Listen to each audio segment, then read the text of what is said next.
Hi all, మనం రెగ్యులర్గా వాడే సిటీ స్కాన్ వల్ల ఏమైనా క్యాన్సర్ రిస్క్ ఉంటుందా?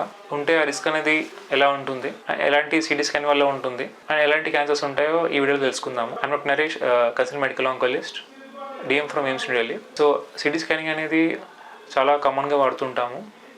వివిధ కారకాలు లైక్ ఫీవర్ వల్ల కావచ్చు, మనకి ఏమైనా లోపల గడ్డలు ఉండడం కావచ్చు, ఛాతీ స్కానింగ్ కావచ్చు, కడుపు స్కానింగ్, మెదడు స్కానింగ్, సో ఇలా చాలా రకాల స్కాన్లు అనేది వినుంటారు మీరు. సో వీటి వల్ల దీర్ఘకాలిక లాంగ్ టర్మ్ క్యాన్సర్ రిస్క్ అనేది ఉంటుందా ఈ వీడియో తెలుసుకుందాం. సో ఈ మధ్య కాలంలో ఒక స్టడీ అనేది పబ్లిష్ అయింది. అది యూఎస్లో జరిగిన స్టడీ. అది అందులో వాళ్ళు ఏం చేశారంటే లైక్ 2023లో జరిగిన స్కాన్స్ అనేది వాళ్ళు చూసారు లాంగ్ టర్మ్గా.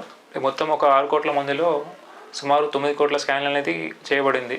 లైక్ వివిధ ఏజ్లో, లైక్ చిన్నపిల్లల నుంచి వయసు 60-78 సంవత్సరాల వరకు కూడా వాళ్ళు చూశారు స్కాన్ అనేది. సో ఇందులో వాళ్ళు ఒక రిస్క్ మోడల్ని వాడారు.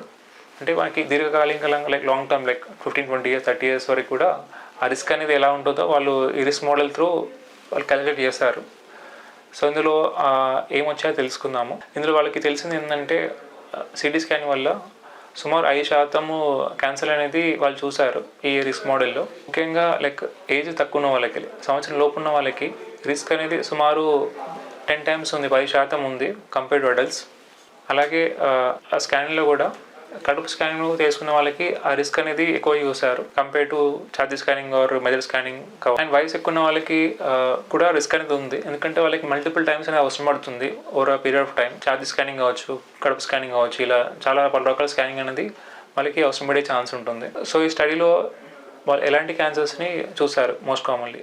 సో మోస్ట్ కామన్లీ వాళ్ళు చూసింది ఊపిరితిత్తుల క్యాన్సర్, పెద్దపేగు క్యాన్సర్ అండ్ బ్లడ్ క్యాన్సర్ చూశారు. అలాగే మహిళల్లో రుమ క్యాన్సర్ అనేది ఎక్కువ శాతం వాళ్ళు చూశారు. అలాగే పిల్లల్లో వాళ్ళు చూసింది థైరాయిడ్ క్యాన్సర్ అండ్ రుమ క్యాన్సర్ ఎక్కువగా చూశారు. సో సిటీ స్కాన్లో కూడా కొన్ని లోడో స్కానింగ్ అనేది ఉంటుంది. అండ్ మిగతా లైక్ రేడియేషన్ లేని స్కానింగ్ లైక్ అల్ట్రాసౌండ్ కావచ్చు, ఎంఆర్ఐ కావచ్చు, ఇది కూడా ఒక ఇంపార్టెంట్ మోడాలిటీయే. సో ఈ రిస్క్ అనేది దానివల్ల మీరు స్కాన్ అనేది అవాయిడ్ చేయవద్దు. సో ఖచ్చితంగా ఇండికేషన్ ఉంది మీకు అంటే ఒక లైఫ్ సేవింగ్ మోడాలిటీ ఉంది, లైక్ సర్జరీ కావచ్చు, వేరే ట్రీట్మెంట్ కోసం కావచ్చు ఉందంటే మాత్రం మీరు ఖచ్చితంగా దీన్ని తీసుకోవచ్చు.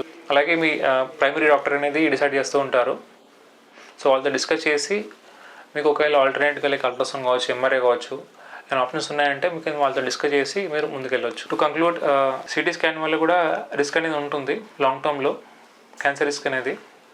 సో అది మీ ప్రైమరీ డాక్టర్తో డిస్కస్ చేసి ముందుకెళ్తే దానివల్ల రిస్క్ అనేది తగ్గించే ఛాన్స్ ఉంది. Thank you. వీడియో నచ్చినట్టయితే you can like, subscribe the channel and you can follow this. అలాగే మీకు ఎలాంటి కమెంట్స్ ఉన్నాయని you can post in the group. Thank you.